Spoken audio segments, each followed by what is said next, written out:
We're so excited to have Seth Boyte on the Rush Student Ministry podcast today. He's an awesome youth pastor and one of the highest capacity ministry multitaskers that I know. And Seth serves with such high excellence in everything he does, along with his partner in crime, his wife, Evelyn. And he's one of those rare cases that he is a peer that many can look up to. And he and I could talk about anything, all caps anything, but especially in the realms of youth ministry and coffee.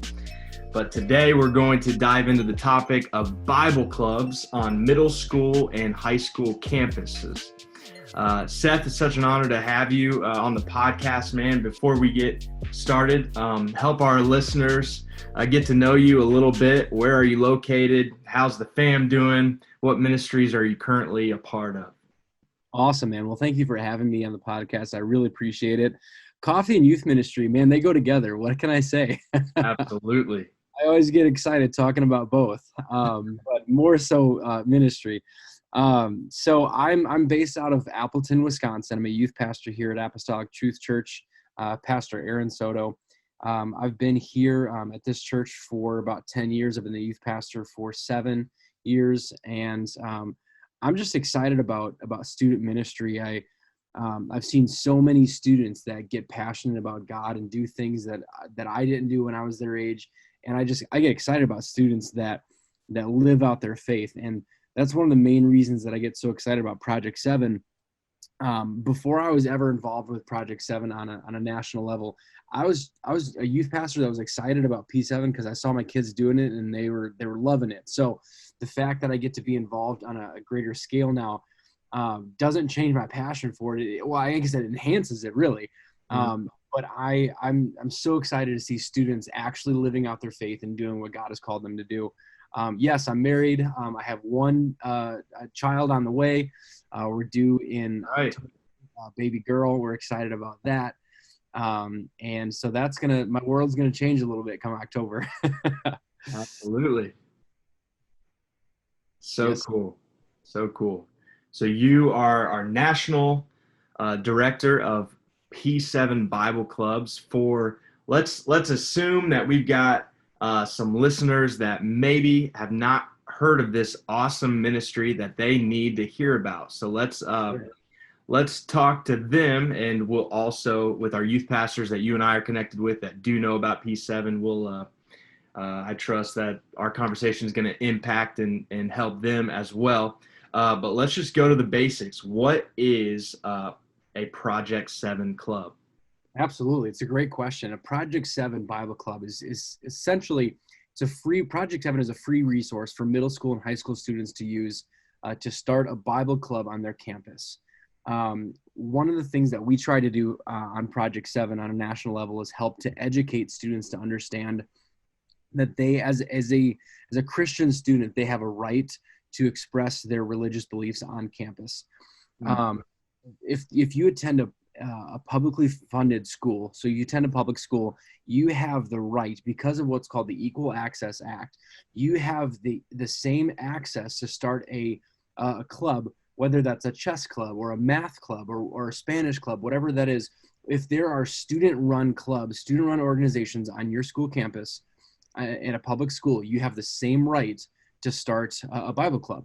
And so we encourage students to start these Bible clubs. And over the years, there's been hundreds of Bible clubs all over North America that have started because one student decided, I want to unlock my faith in my middle school and my high school. Now, so these clubs, they meet, a lot of times they meet on a weekly basis. And every club, looks a little bit different, but most clubs have some sort of fun element where they'll play a game or something, some sort of icebreaker. And then there's a lesson. So it's kind of similar to a mini youth group night or day, but it's a student gets together with their friends. They teach about the Bible. They discuss the Bible. They talk about it. And it's not the end of someone's faith journey. It's not the end of discipleship, but it is a great way to get people in the door and start spiritual conversations with their friends so that they can start, the disciple making journey. that's really what a Project 7 club is. So we encourage students, you have the right to start a Bible club, and there's tons of resources, and we can talk about this later, tons of resources right on our website to help you to start those P7 clubs, and we're happy to help all along the way. So awesome. And let's keep tackling the basics. Why is it called Project 7? What does that mean? Yeah, so Project 7, so we have this mindset that the greatest project that you could ever work on in school. Now, if you're in high school, especially, you know, there's tons of projects. You're working on a project, sometimes it's group work, sometimes it's by yourself. And so you have a lot of projects throughout middle school and high school, but the greatest project that you could ever work on within the 7 years of school between middle school and high school, the greatest project is a project that leads to completion in Christ. So between 6th and 12th grade, there's 7 years. And during these 7 years, you have the opportunity to undertake one of the greatest projects that you could ever complete. And that's making disciples within your school. That's evangelizing your school with the gospel of Jesus Christ. So that's kind of the mindset behind the name Project 7. And of course, we turn that into just P7 clubs. And that's become, a pretty popular name. Is just P7. Yeah, that's so cool, man. So good. And maybe there is a listener, a youth pastor that's been wanting to get onto the high school campus, the local middle school campus, or there's a student maybe that has been passionate and showed interest in reaching their friends. What's the starting point? How do we start a P7 club at our local school? Absolutely. Very, very easy process. It's not difficult at all. It's just getting connected with the right people. And I'll answer this as if school is quote unquote normal these days. Sure. This fall is going to look, a little different for some people, but in a normal world, first of all, you want to pray and partner. You want to pray and make sure that you're doing this with the heart of God. Obviously, I do believe for every student, it is God's will for you to reach the lost. I do believe that it is God's will for you to make disciples. That's the call to all of us. And so you want to start with prayer. You want to partner with your spiritual leader, your youth pastor, your youth leader, your pastor if you don't have a youth leader, and ask for their help and their support. While it's not particularly allowed for the youth pastor to come in and teach the P7 class, there might be a connection that you may have, but in general, it's supposed to be a student-run organization. But your youth pastor and your pastor can be a valuable asset in giving you guidance, instruction, training, and encouragement all along the way. So make sure to partner with them. And then secondly, you want to plan and you want to present. It can be very intimidating at first to start out something that you've never done, but we assure you that we'll help provide all the resources that you need to get the club approved and get it started. Planning is 90% of the work.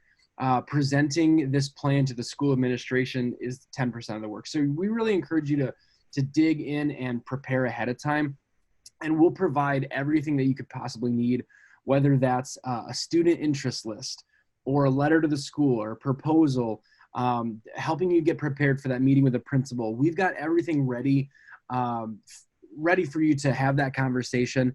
And so planning and presenting it is the next step. And then thirdly, preparing and practicing. When you get ready for your P7 club, I'm just going to tell you this: get ready to have revival, because we've seen students that have started a P7 club and it just blew up. On the flip side of that, we've seen P7 clubs that start and they have one student, they have two students, and it can be a little bit frustrating. But we try to tell everyone it is not a numbers game. This is not a popularity contest. This is making disciples. And sometimes that's in one or two, and sometimes you have 5 or 6 or 10 or 12. But either way, it's going to take preparation and practice. So get ready to start your P7 club. Get the word out. Invite your friends. We've got resources to help you, whether that's invite cards or posters. We're helping you to make that happen in your school. And then lastly, it's time to produce. Now that you've unlocked your faith in your school, it's time to produce a harvest. And when you start loving on people and investing in people, people are going to be drawn to you. And when you ask God, let me see people the way you see them. Let me open doors for me. Let me have favor in my school with the administration and students around me. When you pray prayers like that, you're going to produce. When you have a heart for ministry, you have a heart for making disciples, God's going to open the right doors in the right timing. So get ready to produce. So that's kind of how to start a P7 club. That's so awesome, man. Now this episode is our listeners are going to be listening to this at the end of July. And so you talked about partnering as a student, you partner with your youth pastor. What's the optimal time if they're going to hear this episode at the end of July? Do they need to get on this right away for this fall semester and have these talks in August? Is that a good time? Yes, talking with your youth leaders as soon as you can would be awesome. Here's why. Because sometimes as a youth pastor, I'm not aware of students that maybe God is working behind the scenes, and I have a conversation with them in passing on a youth night. But when students come to me and say, I want to start a P7 club, that starts something in my mind that, okay, I need to make sure to reach out to them, make sure that I'm in communication with them so that I can help them and pray for them, and I can pray specifically for them. So start having those conversations with your youth leaders as soon as possible. Now with the school, you just need to identify who is the gatekeeper for student-run organizations. It could be one of the student counselors. It could be the principal himself or herself. It could be someone completely different. So you need to find out who is the person that ultimately says yes to student-run organizations. And I promise, they're checking their email throughout the summer. So find out, someone is going to be working at the school. So find out who that is. Send them an email right away as soon as you can to just let them know that you're interested in starting a school, student-run organization. So when you start school, you can be on it right away in that first year, or first month or so. I've even seen clubs that they've been up and running for a number of years, a couple of years, and sometimes they have a club presentation that high school freshmen come to before school even starts, and the P7 club is already there, having those freshmen sign up for their club. So if you can, be at that event, that is a huge event that you could be at if your school does that. So as early as you possibly can, get that conversation rolling. That's awesome. And so that's an opportunity on the school calendar to be a part of something that they put on at the beginning. And that just sparked something in my mind. What about, should P7 try to be at school events throughout the calendar just to try to get in front of students and faculty, or is that allowed, or can you put a banner up on the football field, or what's that kind of look like? It's a great question.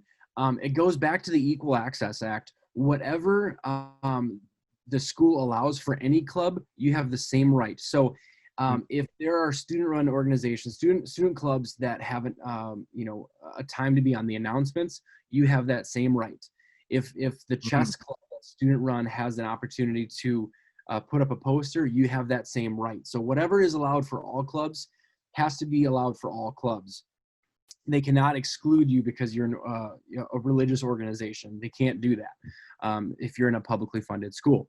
So yes, we encourage you to be involved. One of the missions of Project 7 is to serve others, and so we encourage clubs to get involved. Let me tell you a quick story. There was a club that, as a Project 7 club, they helped after sporting events. They would clean the gymnasium. They would scrape gum off the seats. They would help to clean up the after event. And this club got so much favor with the school that they told the club, whatever you need, whatever classroom you need, whatever resources you need, we're happy to help you because you guys have such a heart for serving our school.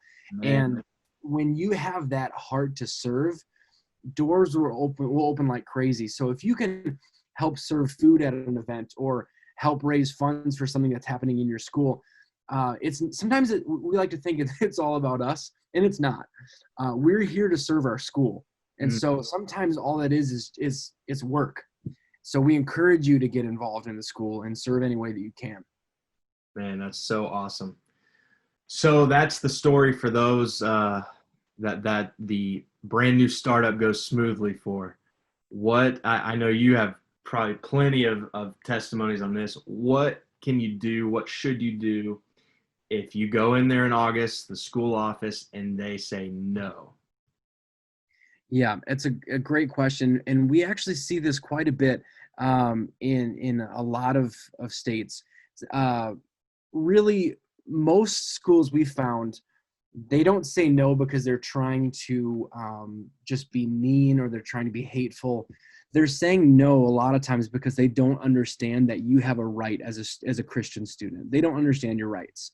And so sometimes the school says, well, I don't think you can do that because of separation of church and state. That's a separation of church and state is an entirely different conversation. Separation of church and state has nothing to do with student-run clubs on campus. And so the school oftentimes does not understand the Equal Access Act. And so we have helped students to have that conversation with their principal. I just had a student this last school year that didn't understand the student's rights. And so the student very calmly collected himself and went and asked to have a meeting with the principal and explained the Equal Access Act. He explained that, because we are a public school, I do have the same right as a Christian that all of these other student-run clubs have. And so the principal sent him an email, is very, very kind, and said, Max, I'm sorry for the confusion. I do understand that now that I've, received this information, I get it, and we're sorry about the confusion. Let us know what classroom you'd like to use. Wow. And so a lot of times it's not like I'm going to be, hateful and just I'm going to destroy your reputation. It's just they don't understand your rights. And so 95% of the time, once the school understands that and receives that information, it's a non-conversation. There have been times, usually a couple times every school year, we experience a school that says we understand that, but we're going to say no because we're not allowing any religious clubs here. If they are a public school, that is illegal, and that is what's called religious discrimination. Wow. And that's where we're happy to get involved to help that conversation happen with the school, to get the parents involved. We don't encourage the church to come in and try to fix it.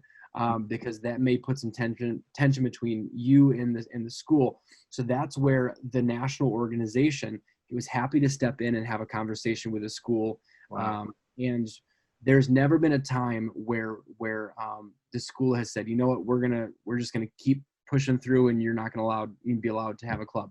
We've always pushed through and helped the student to get the club set. So if it gets to that point, we don't see it a ton, but if it gets to that point, our national team is happy to work with you and work with the school to get the club started. That's so great. And we were going to say this at the end, but right here, go ahead and shout out your website. Yes, absolutely. P7clubs.com. P7clubs.com has a ton of resources on how to get started, our mission, our values, our team, and all of the resources. There's tons of resources right on our website. Again, that's p7clubs.com. Awesome. Listeners, be sure to go there right when this is over. Okay, I know there are many cases where P7 might be the one and only Christian or Bible club on campus at a public school, but there have been cases where your youth group feels compelled, feels called to start a club at their school, but there's already a Christian club or ministry there. What are some tips on how to deal with that situation? Yeah, great question. It comes up every single year. There's a lot of great Christian organizations, great Christian clubs that are out there. There's First Priority, there's Fellowship of Christian Athletes. There's a lot of clubs that are doing a lot of good things. The first thing that I want to tell anyone that's an apostolic student listening to this, if there's another Christian club in your school, let me tell you this, that is not your enemy. This is not your adversary. Jesus said, if anyone gives someone a cup of water in my name, this is not your enemy. A lot of times people think, well, there's already an FCA, so I can't really do anything. No, that's not what we're talking about here. So first of all, we want to try to befriend people that are trying to make a difference in the school for Jesus. Again, it's not your enemy. Yes, they may have different doctrinal beliefs. And yes, that's worth a conversation. And yes, I think we're still trying to reach those people, but these are not your enemies. Mm-hmm. That being said, the Establishment Clause states that a government entity, so your school in this case, cannot promote or demote any particular religion above another. That's kind of paraphrasing that, but the Free Exercise Clause states that you're allowed to exercise your religion as you see fit, as long as it doesn't harm anyone else. Again, it's paraphrasing here. So to allow one Christian club and deny an apostolic club violates both of those laws. Now, some schools may not understand that, and that's why we have to give tons of grace, and we need to exercise tons of wisdom in how we approach that, okay? So, again, we want to partner with other Christian clubs. We don't want to be an enemy to those clubs. That being said, I believe very strongly that one Christian club, this is how I would, if I was a student that's trying to start a P7 club, this is how I would approach it. One Christian club in our school is not enough. That's like saying, hey, we've got one church in our city, that's enough. It's kind of a joke, especially if you're, in a school of 500-600 kids, or, even 2,000. I went to a school of 2,000 kids. One club's not enough. And so here's what I would try to tell you. Differentiate your club. Make it different. If FCA meets on Tuesday mornings, don't have P7 on Tuesday mornings, because that's going to be confusing to the school, and it may seem like you're trying to compete with them. We're not trying to compete. But a lot of times you're trying to reach a different demographic perhaps than FCA. FCA has a mission for reaching Christian athletes, and that's wonderful. Project 7, that's not our lane. We're trying to reach everyone, not just athletes. And so we're trying to encourage students to understand, differentiate your club. And on top of that, if one club has a mission of just like having a Bible study, try to do more community service outreach. Do different things than the other club. And so if they meet on Tuesday mornings, meet on Thursday afternoons or Friday mornings or a different time, because there could be people that they can go to a morning club, but they can't go to an afternoon club. And so you're reaching people that can't be at that other club. So try to first of all let the school know you're not trying to compete with this other club. You just have a different mindset, a different mission, and you're trying to reach people that couldn't be at that other club too. So again, not your enemy, but we have seen many cases where different clubs can coexist in the school. Everyone, different clubs have a different focus, but make your club stand out. Tell them why you want to have a different club. And at the end of the day, if it comes down to it, feel free to talk about doctrinal differences. It's not going to be a huge selling point in the very beginning part of that conversation, but if it boils down to the school saying no, that might be one of the key factors in helping them to understand that this is a different organization. Here's why. Sure. Man, that's such great information. Going into this next lane, first of all, how old is P7 now as a ministry? So Project 7 has been around for 6 years, I believe. 7 years. 7 years. Very cool. Started in Youth Congress 2013. Okay, awesome. And okay, so let me ask a question. Typically on our podcast here, there will be a vulnerable question from Preston, but I'm willing to do this because I feel it will resonate with another leader and help someone. So going on 6 years, in our experience, there have been, a sophomore or a junior, kind of an upperclassman that feels at Youth Congress or something, or at camp, a burden to start a P7. Well, we've experienced in certain clubs where we had 4 leaders from our youth group, 4 students that can join together and lead that club, and then they graduate. And then as the youth pastor, I would love to keep that club going, but I might not even have a student for a few years that would get back into that high school campus. Any insight or tips on how to keep a club active, or what to do if that's just impossible, how to keep your mindset on evangelism, but you might not be able to be on that campus with a club for a couple years? What would you say to that? That's great. I will say, first of all, this is why from a student standpoint, making disciples is crucial.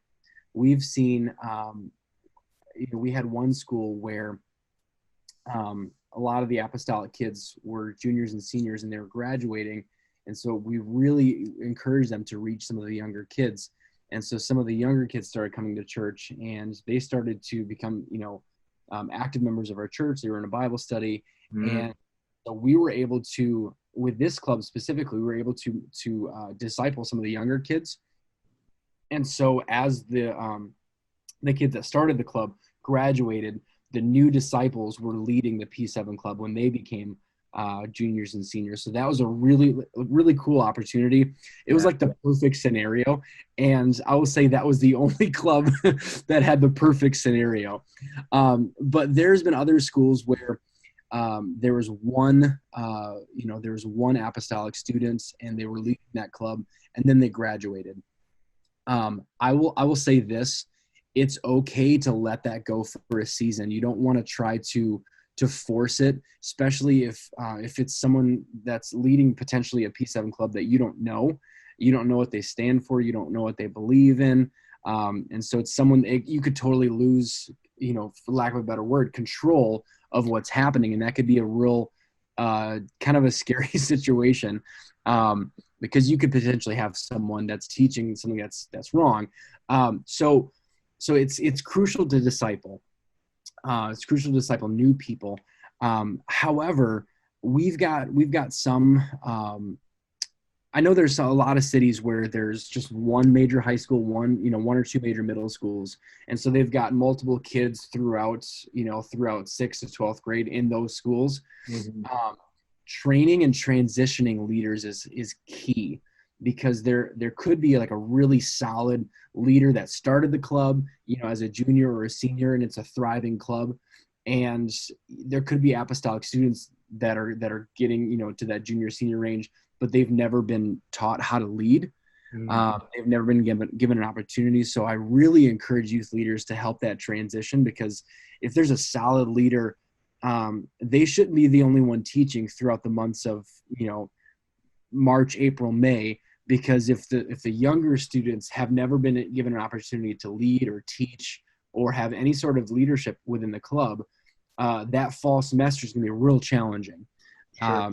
So disciple new students, transition and train younger leaders. And if all the apostolic students are leaving that school and you don't have anyone in that school, it's okay to let that go for a season until you can develop a rapport with that school and maybe get other students in that school in the future. Man, that's so good. Absolutely. Real quick, as we start to wrap up, this just sparked talking about training. You've got some upperclassmen about to graduate within your core students of the youth ministry, and you've got some 8th, 9th graders coming up also in your youth group. What, since the youth pastor cannot be super active on campus, what are some tips or residual ideas, monthly or weekly or biweekly, for training your students and then sending them to lead the club? Yeah, it's really good. We recommend a couple of things. Get all your students together, get all your leaders together, the people that are leading P7 clubs, and do just a basic leadership training with them. Talk about what it means to be a leader in their school, because they can lead a P7 club. They can teach, but if they're not a leader outside of that P7 club, they're not going to have any influence. And so investing in those students as leaders will take their P7 clubs to the next level, because we've seen students that maybe they're not really good teacher, to be honest, maybe they're not like a good communicator, but they're solid in the school, and they've got the respect of their teachers, they've got the respect of their peers, they love people, they're well liked, That's what's going to take the P7 Club to the next level. So as youth pastors, if we can develop leaders, if we can work to train these students to be leaders among their peers, P7 clubs are going to take off to the next level, because they're almost like, I see them almost as like mini youth pastors within the school. They're developing rapport with their teachers, they're developing friendships and relationships with their peers, praying for them, finding out what the needs are, kind of like we do in the youth group. We're getting them together on a weekly basis, or even if it's just 1 or 2 trainings before school happens. But on top of that, we're following up with our kids. We've got a unique opportunity in Appleton. There's tons of schools in the area. And so in our youth group, we average around 9 or 10 P7 clubs within the youth group.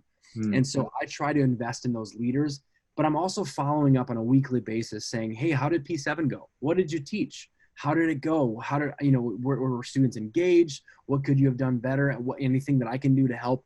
So not only am I telling our students, here's what you should do, I'm letting them know I care by every single week asking them how it went, what they're doing, anything that I can do to help. Every once in a while, I'll drop off donuts or pizza. Not a ton. I don't get in the schools a ton. I just let them, I let them lead. But I'm following up with them. I'm asking them, how many kids were there, celebrating wins with them. Because if I just let them go and I don't follow up with them, they'll see that it's not really that important to me. But if I'm constantly following up with them, encouraging them, that's going to help them to be more excited about it, because when I get super excited about it, they get excited about it. And then that's also going to develop positive peer pressure with the other kids that are not involved in P7. This is what we value here. We value disciple making. And so if you want to, kind of get that positive peer pressure and that accolades in front of people, because I hype up our P7 kids, man. I love on all of our kids, but if someone starts a P7 club, I'm going to bring them up in front of the youth group and everyone's going to cheer for them. It's going to be a big deal. We just try to continue that positive affirmation and just training on a monthly basis. Man, it's so good. So don't help them get the club started in August and leave them on an island for the school year. Right. That's so good. So good. Well, as we wrap up, any insight that you guys on the national team have seen? This is a hilarious question, because during this pandemic, we're going day to day. So let me just ask this. I mean, any insight or things that you guys have heard that we actually have an idea of what P7 clubs could look like this school year, this fall? Yeah, we saw a little bit of insight into this previous spring semester. A lot of schools shut down right in the middle of the school year, and so we did see a number of clubs that just didn't resume because everything shut down. But we also saw a number of clubs that said, you know what, we're not meeting in school, but we're still going to meet as a P7 club, and we're gonna go on Zoom, or I'm gonna go live on Instagram or House Party, or whatever the app is that they wanted to use. Awesome. Zoom being a very popular one, and so we do anticipate this fall semester to be slightly challenging for some schools, depending on what state you're in.